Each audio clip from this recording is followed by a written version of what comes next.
The famous TEDx Conference is coming to Rome.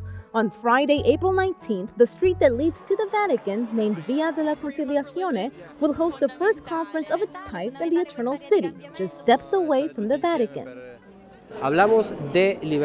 We will discuss religious liberty as a fundamental right. What makes it even more interesting is the list of speakers. Among the 15 participants are Cuban singer Gloria Estefan, as well as former NBA star Vlade Divac. They'll all travel to Rome to talk about how religious freedom, or lack of it, has affected their lives. So we'll hear from an architect, a singer, a philosopher, from priests. Because if you think about it, that's how life is. In our day-to-day interactions, we meet people from all walks of life. In the 21st century, scholars are now understanding that religious freedom is restricted not just by governments, but also by the actions of groups or even individuals in society. Brian Grimm is a social scientist and researcher at the Pew Research Center. He will also be one of the speakers at TEDx.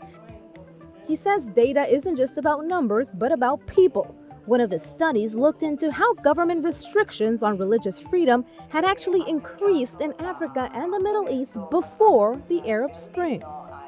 And because of that, a number of analysts started to look at this data and think that it may have some potential for an early warning for mass atrocities and even genocide. And that study has since been analyzed by the Pentagon, the UN, and the European Parliament. Organizers say the conference won't be a debate, but rather an exchange of ideas, and just like other TED conferences, the video will eventually be uploaded online.